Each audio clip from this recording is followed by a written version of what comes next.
all that was ever taught to us were wars, men, and more wars. I think this provides us a great opportunity to have a conversation around diversity and why almost always diversity makes things more interesting and better. So this original poster was saying women don't typically like US history, at least US history classes, because US history classes don't talk about women.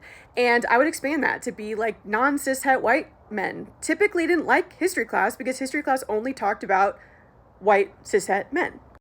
And there's a reason for that, right? Because the field of history as an academic field, as a social science, where we were going to sit down and have like a formal process like you would the scientific method or whatever, emerged in Western Europe in the 17 and 1800s. Yes, I know there have been historians since the beginning of the written word or even oral storytelling, right? I know about Herodotus. I've heard of him. Don't worry. I know that there were scholars who would write down a history of something. Here's a history of the Peloponnesian War or whatever. Or here's my own story, and then you're going to be able to learn history from it. But the idea that it was someone's entire job to be a historian and to study, let's say, I don't know, the history of Spain over 200 years really wasn't happening that much, at least in the Western world, until the 17 and 1800s. And in the 17 and 1800s, what were Western European scholars worried about? Politics and war.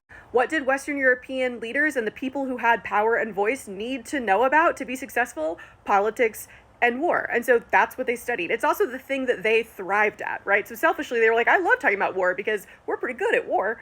It's not until the mid-20th century with like the 1960s and 70s, as access to a college education becomes more accessible to more diverse groups, that the field of history, and really all fields, starts to diversify.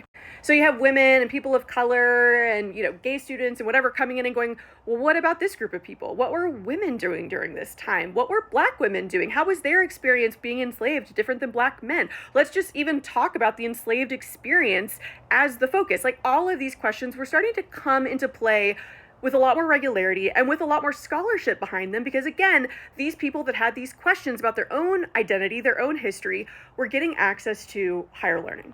And for decades, and I would argue for some people still up until today, that is seen as like a soft science. Oh, that's kind of soft. That's like fun history. That's kind of extra stuff to give like color to the real history, which is memorizing dates and presidents and wars. And I come across this all the time, right? As a historian, almost anytime I meet a white man who's over the age of like 45 and I say I'm a historian and they get that sort of gleam in their eye and they're really excited to talk to me, which I love, I know they're mostly going to want to talk about wars and battles and probably D-Day or something like that. And that's fine, but I hope that we can understand and see why diversifying our study of history and studying about all the different stories and viewing all of humanity as worthy of being studied to the level of Napoleon is a valuable thing. Like today, it's much more valuable for us to understand grassroots social movements in the 19th century than it is the Battle of Lake Erie.